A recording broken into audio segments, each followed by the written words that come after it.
Does the practice of life mastery prepare one more for death and or loss?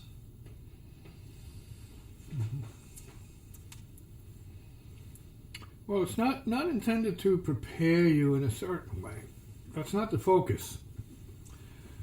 The focus is to enter a state of neutral interaction with your dimensions, with your chakras, your bodies, inner bodies, so that everything is, let's say, in potential, aligned properly. So that you are feeling peace. That's a sign of alignment. It's having this sense of well-being and stable emotions. Mm-hmm. Mm-hmm.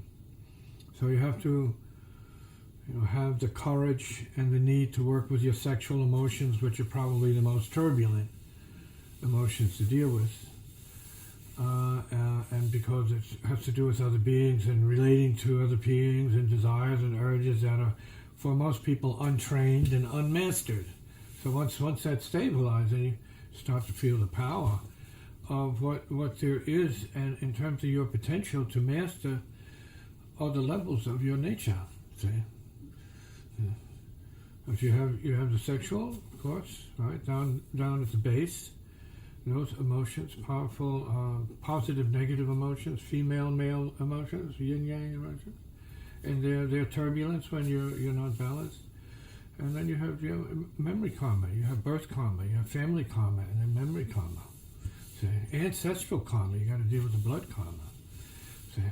And that's what's coming on all the time inside your mind. See? In some ways, obviously, right? When you're having urges and thoughts, right? And let's say memories, but sometimes they don't seem like memories, they seem like your thoughts, but sometimes they're actually memories being thrown into your mind for you to be tempted, to be distracted, or to be inspired, or depressed by the thoughts, And so then you keep going up, you keep going up the ladder, where you start to realize that your speech has something to do with it, see? And that your emotions, your heart has something to do with it. So you have the various sort of like chakras or wheels winding up with your forehead, and then above that, if you can go above that, where you're awakening by that time, when you get beyond your throat, then you start to have a more psychic dimensional experience. Sometimes they're like visions, but then you start to know. The idea is to get to a place where you know beyond your confusion, which is your resistance to knowing anything. So when you're confused, you're resisting knowing better. So we need to clear all of that, and all these tendencies, all these programs we inherited, which are quite myriadic. All kinds of karma going on. It's like endless, practically. Endless from way back. But we're here to learn to sit in the present, and let it all simmer, let it all settle. And that's what I think people study the meditation practices for. Is to start to gain more power, not so much over anything, but under everything.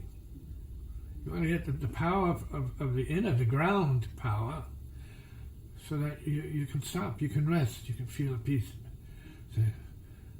And that you're okay. It's like roots. You sit in that space. You rest in it. Everything's okay. Everything just ends. It stops. Zero. Then you can hear and you can feel space. Not just waves and turbulences and thoughts and desires and urges and all kinds of other noise.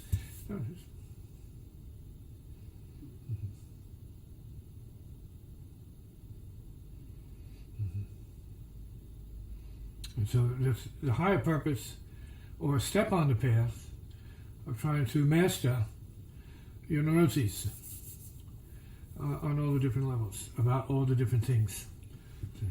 There's neuroses of this sort, there's neuroses of that sort, neuroses of that sort, neuroses of that sort. So when you're serious practicing, you want to say, yeah, I want all of it to be obvious to me, to put it to rest. All of it. Grandmas, grandpas, everybody's. The whole family. I want all the neuroses right here. I'm going to tame it. Mm-hmm. Life mastery. Mm-hmm. Because you go, then you can go to the reference point of 0 neuroses. No neuroses. No self, no thought, no mind, no neuroses. Which is already here when you stop and know that. It's nothing. You are nothingness.